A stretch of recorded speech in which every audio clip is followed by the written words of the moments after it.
Hello, hi guys, welcome back to my YouTube channel, or welcome to my YouTube channel. If you're new, please do me a favor by subscribing, liking, and also sharing.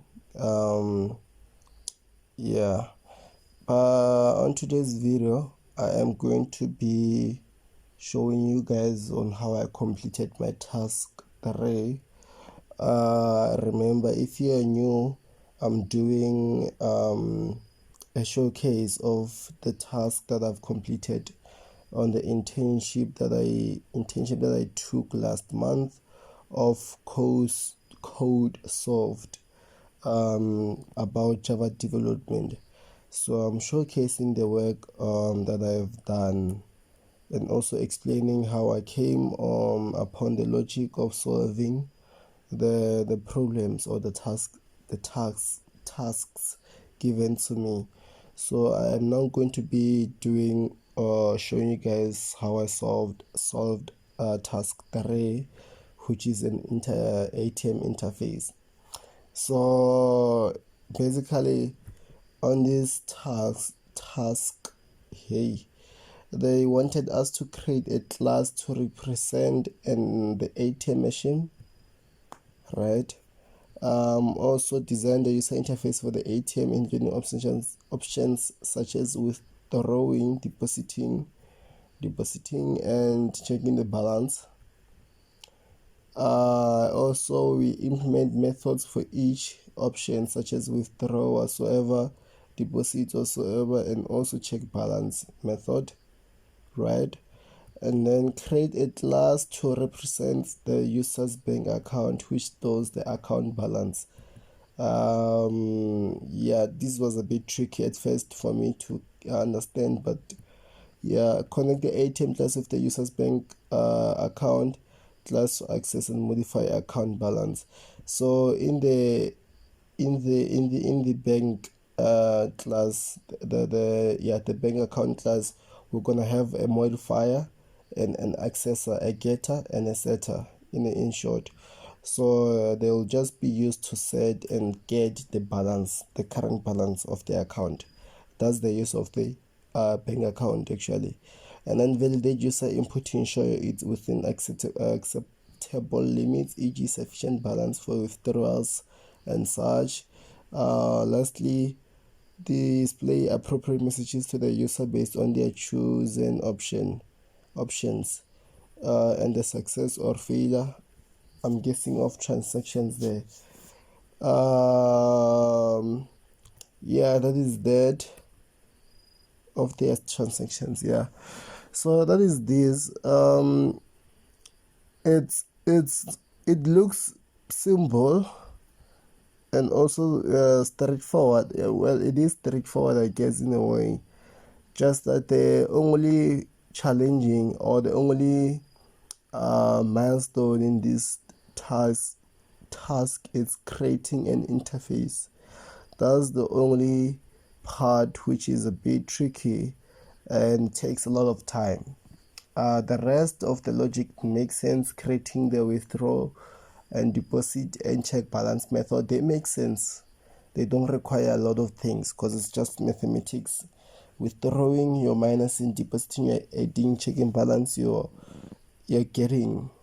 Yeah, so let's just get into the code and see how I managed to solve this task. So yeah, I am going to separate, let me start with this.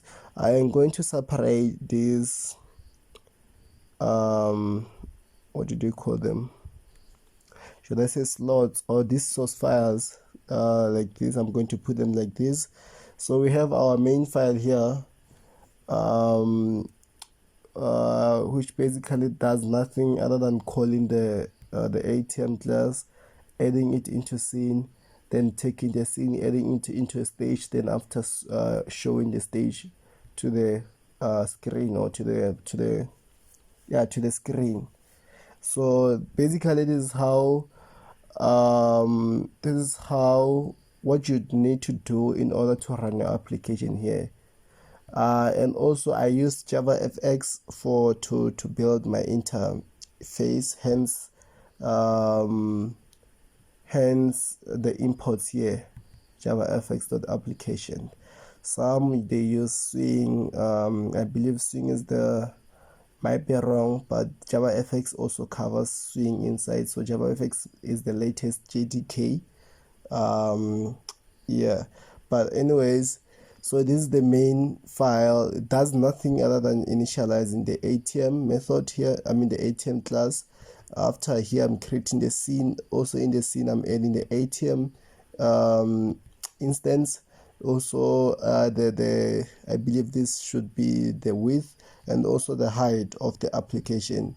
And then here I'm taking the scene, I'm adding it into the stage, and then here this way it is initialized, and then also I'm showing the stage here.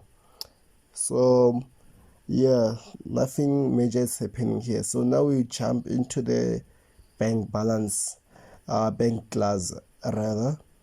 Into the bank class, they didn't want anything hectic except for the balancing. So the user should be able to set and also get the balance, hence the setters and the getters here, the setter and the getter. And also this is just a constructor. I did this so I can initialize this when I run the ATM machine method. The ATM class I'm initializing, or I'm passing an initializer for this bank here. I believe it's 0.5 cent rand anyway. So the initialized balance is 0.5 cent. You will see that when I move to the ATM class. And also here I am not in, what is it called, declaring and unassigning at the same time. I forgot a word, but yeah, I am declaring also assigning these variables or these helper variables that they'll be used inside the ATM class.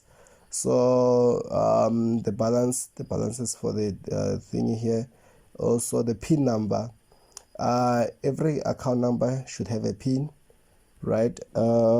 Yeah, so hence I'm saving it in here inside the bank, or as a double, or as an integer, and also as a final, it's constant. Yeah, also protected because I am going to be accessing this. Doesn't inherit this or anything, but since I'm just going to be calling it or using this inside this, I'm making them protected. You can also use public. I don't think there will be any problem with that. Then we have account type, savings. Remember, we have savings, we have check, we have whatever. In this case, the savings is the right one, the correct account type. And then we have deposit fee and withdrawal fee. So these can vary. I just chose this. So yeah, that's just the bank balance. Nothing hectic here. Nothing hectic is happening at all. So now we move to the ATM class where a lot of things are happening, and I'm gonna have to at least adjust this so we can see properly. So starting from the top, remember I'm using JavaFX, so this might be a bit complicated to you, I don't know, but yeah, I hope it will make sense. So okay, those won't be necessary. As you can see, I created my ATM class here, which extends stack pane, where stack pane is one of the types of layouts in JavaFX. We have stack pane, grid pane, hashbox, vbox, and a lot of I forgot is it a flexbox? I forgot. We also have, I think, a coordinator, where the layer that has the top, bottom, right and left. I believe I just forgot the names, but we have different kinds of layouts that you can extend to here. But I love stack pane the most actually, because I can manipulate yeah, I can manipulate stake pane, or I can put my nodes inside stake pane very well and manipulate them very well, rather than using other layouts such as script pane. I think if I were to use script pane, it would be a bit tricky for me to organize my nodes inside the layout.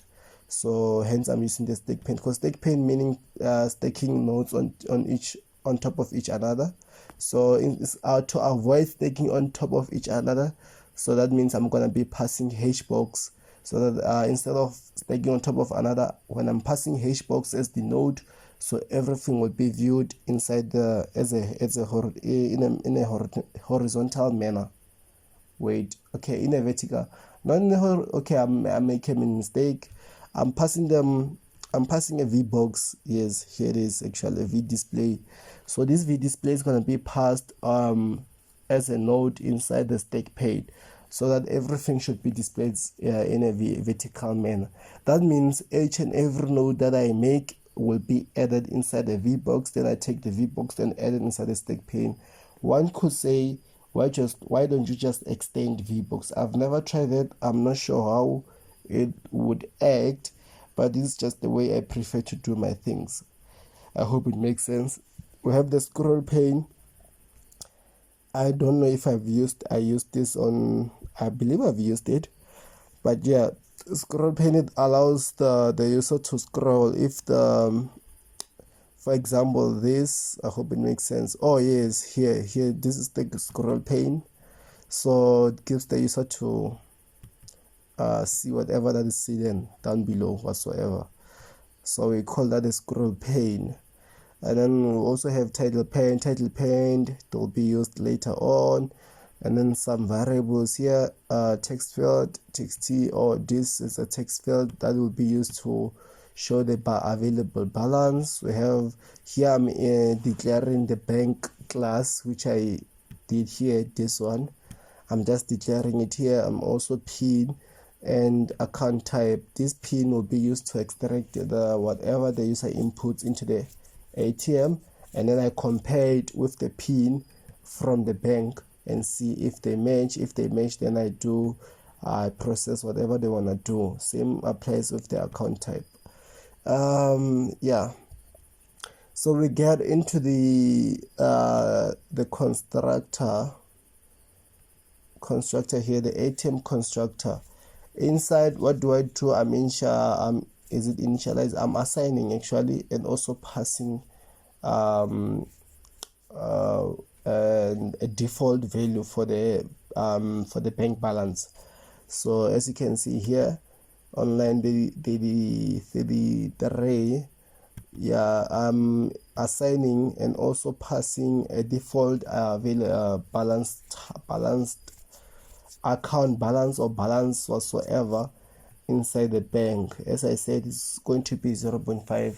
So when I run this application, the available balance is going to be 0.5 cent. And then I'm also initializing the PIN and also the account type here. Here I'm also initializing or assigning, this is initializing actually, the VDisplay VBox. As I said, this VBox, I will use it to add the nodes or the controls or whatever inside of it, so that I can take it and add it inside of the stake pane, so that my content will be viewed or displayed in a vertical manner.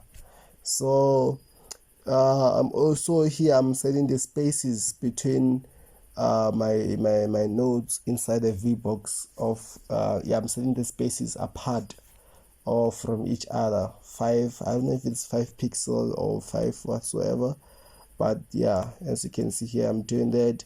And then I'm initializing this title pane, also the text field for the balance, and I'm also making it non-editable, so that the user or whoever wouldn't be able to edit the value inside the text field.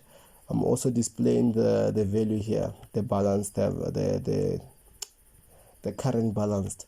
And then here I'm calling these methods here, wait, subroutine Visual Basics, but void in Java. So, and then after that, I'm taking the scroll pane. I'm initializing the scroll pane, and then also taking the V display, adding it into the scroll pane so that the content so that the user could be able to scroll through the contents downwards or upwards whatsoever. And then I'm taking the scroll, I'm adding the scroll pane into the stack pane. So these simply represent ATM, which is extending stack pane. I hope it makes sense. This is gonna be a lot of explaining. I don't know if I should continue explaining or just showcase this thing. Otherwise, now we go into the account section. Account section. So what's happening inside? I created or initialized a grid pane here, or named grid account, GRD account, and then I set these gaps between the H gap and the V gap, and then I created the labels here, namely label for account name, account, which one is this in? Account name, and then account name details, account number details, savings, and then available balance, and then also a button here to refresh. This button is mainly to refresh the available balance.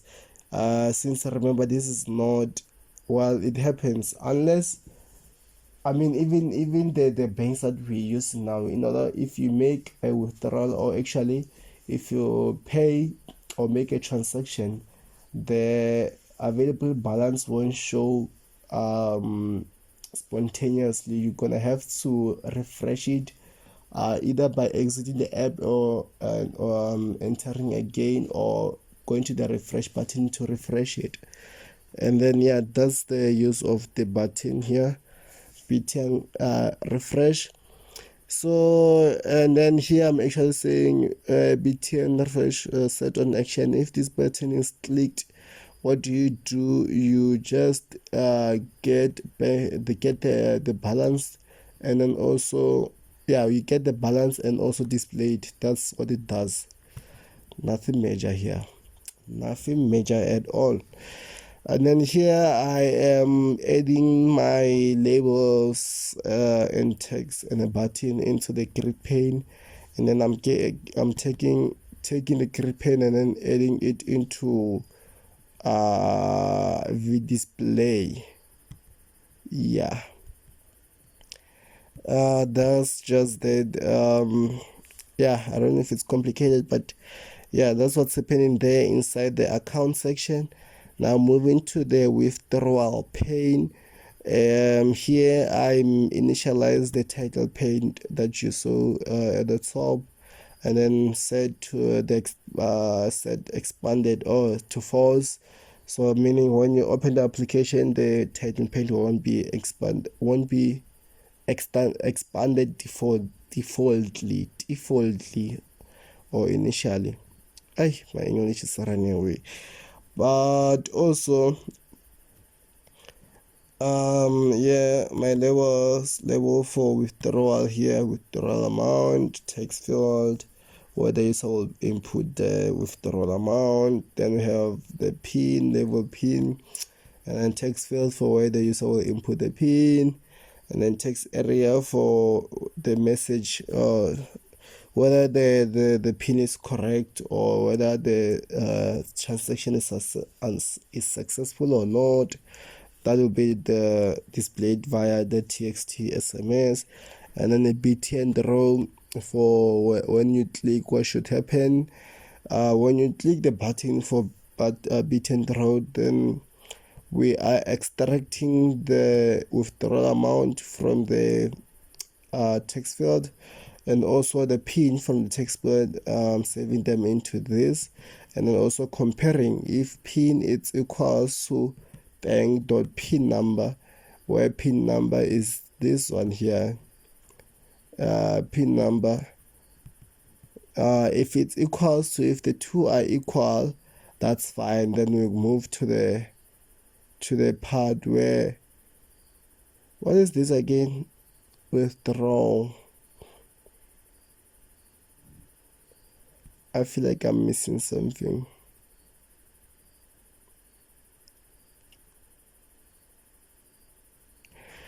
I am definitely missing something. Is this a withdrawal? Okay. Okay. Oh, okay. Yes. No, I'm not missing anything. So yeah, I was confused on where do I check whether the amount um is is sufficient enough for the person to make a withdrawal or not. And I didn't notice that this is a method here that I did below. I will touch into that later on. So okay, yeah, here I made this method called withdraw, which you pass an amount. The amount is the one that the user entered, and then it returns a string. Hence, I'm assigning it to a variable here of type string. Then I'm taking the string and displaying it to the text SMS. Basically, the string tells whether the transaction is successful or not. That's just what it does. So the user enters the amount that they want to withdraw and also the pin, and I check if the pin is correct, and if it's correct, then I'm taking the amount and checking if the amount is also sufficient. The amount that they want to withdraw is available into the account, and then if not, I'll return a message. If it's available, then I also return a message, then I display the message to the text sum here. Otherwise, if these two they don't match, then you have entered an incorrect pin here. So yeah, nothing major. Again, set editable to false, wrap text to true, whatsoever. Nothing major here. Creating a grid pane and also adding the labels or the nodes into the grid pane, taking the grid pane and then adding it into the title pane, and then I take the title pane and then add it into the V box here, V display. Yeah, that's the withdraw section. Then the deposit pane, of which, come to think of it, I now realize that I didn't follow the instructions, because I think we were required, oh no, okay, no, this is the deposit pane, not the deposit method. Okay, no, let's see, deposit. Okay. Alright, so in here, again, created the title pane for deposit, expanded to false, labels, label deposit, text box for the amount, I'm guessing, label for account, account type, then combo box, and then account, combo box, account, the combo box whatsoever, combo box dot get items dot add savings. I've only added one type of account type here, which is savings. If you want, you could add, should I, come to think of it, should I, okay, let me not try though. But you can simply add more than one type here: savings, check, and the likes. So yeah, get items of add savings whatsoever. Then here text area for, again, for the whether the transaction is successful or not, and also a button here for deposit. When the user press the button, what should happen. So we are taking in the amount, deposit amount, from the text box. We are taking in the account type from the not combo box. What do? We check if the account type is not null. So if it's not null, that means the user have chosen something. Then we come here. Then if the account type equals to bank, or if the account type that the user selected is equal to the one from the bank, which is savings, then we do this following. Otherwise, we say make sure you have chosen the correct account type, right? And then if it's null, then we say to the user, please choose your account type, right? And then but if everything here is, the if statement is true and also this is true, then we come here where we are calling our method, our function where we pass in a deposit amount, and then as a result we return a string. We return a string. Then we take the message or whatever, we display it to the TXT SMS. So that's basically what's happening there. Again, here I'm sending them to false, set the wrap text true, and then makes height, makes width, nothing major there. Again, creating the grid pane and then adding my label and text fields into the grid pane, taking the grid pane, adding it into a title pane, and then taking the title pane, adding it into a V display. That's basically what's happening there. And then here are my two methods that I did for which they said we must do the withdraw and the deposit. Here they are. So what's happening inside the withdraw, it's very much easy. So we're saying if the bank balance is less than the amount that the user wants, or the user wants to withdraw. If the bank balance is less than the amount of that the user wants to withdraw, so we return a message saying you have insufficient funds for such withdrawal, right? Otherwise, that means the balance is way above this. Actually, this should be greater, less, or equals to, because even if it's equals, it can still withdraw. I believe so, right? So unless, I believe so though. I believe so. I don't think there should be a problem there. And then else double new balance, and then what's happening here, I'm taking the balance minusing the amount, right? And then upon the value that I get, I minus the bank fee for withdrawal. For withdrawal, then I'm getting another new value. That new value becomes my new balance, and then I set the new balance here using the setters from the bank.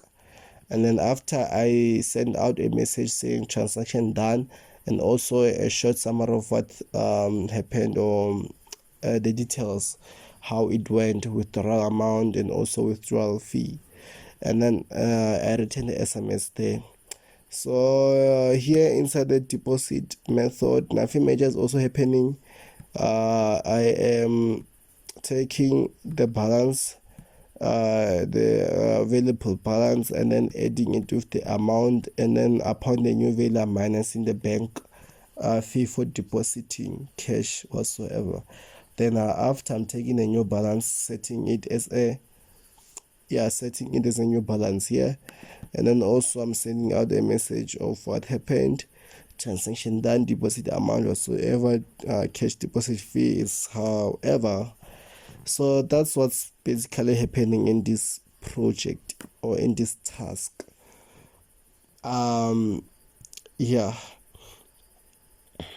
It's easy, but the interface is just a lot. That's the only what is it? Let me just run this and see if it's going to work.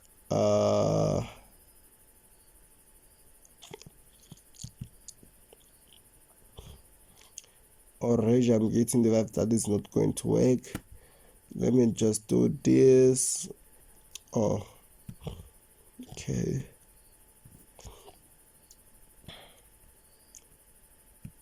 Yeah, it's supposed to work now. Yep, this is my interface. As you can see, the initial available balance should be available balance here. No, it doesn't make sense. Available. It's that. Oh yeah, my account names holder. account holder's name. Account holder's name, okay, account number, and then service accounts, and then available balance here it's 0.5 cent. And then the refresh button will work once there's a new or transaction is made and we need to refresh. It's gonna work. So moving into the withdrawal section, this is what you get inside of it. So here this is where you put the amount that you want to withdraw. Obviously there's not a lot of the available balance is less, so the transaction won't work. But here I'm just going to showcase that the incorrect pin, the incorrect thing, it does work. You have entered an incorrect pin. So up until I enter maybe 1 2 3, not maybe, up until I enter 1 2 3 or the correct pin, then this won't work. And then now it's supposed to work. We're getting a message saying you have insufficient funds for such withdrawal. So it tells you can't make such withdrawal because you don't have enough money into your account. So that's all there. So this withdrawal section. Moving to the deposit section, again the use of the scroll pane. I hope you can see it now. You are able to scroll up and down and also left to right. Anyways, deposit section, deposit amount. This is the amount that we want to deposit. Let me actually say 500. Then from there, savings, and then proceed. Transaction done. Deposit amount is 500, and then cash deposit fee is 5.5. Now let's refresh and see that the new balance is going to show. And it does. Our new balance is now 495. So let's see if I were to make a withdrawal now, the thing was going to work. Let's start with the wrong pin. We have entered an incorrect pin. Okay, that's fine. Now let's input a different amount here. Let's say 150, right? And then we say proceed. Transaction done. Withdrawal amount 150. Withdrawal fee 2.5. And now we should refresh this and see that the new balance has changed. And yep, it did change from whatever they were 495 to 392. Yeah, it does work. So this is what you call an interface. I didn't decorate a lot in it. I didn't do any colors. I just made a simple interface that works perfectly. So yeah, definitely for this task, I'm definitely going to post my GitHub link for the code so you can access it whenever, if you need to practice or look at it clearly and understand what's happening in this code. So yeah, that's just it for today. I hope you loved the video, you liked the video, and you enjoyed listening to my voice explaining what's happening in this task. Thanks for your support, guys. Don't forget to do all the good stuff, subscribe, like, share, comment.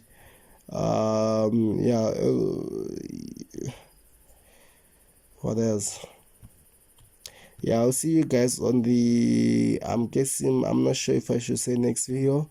I have not yet completed task 4.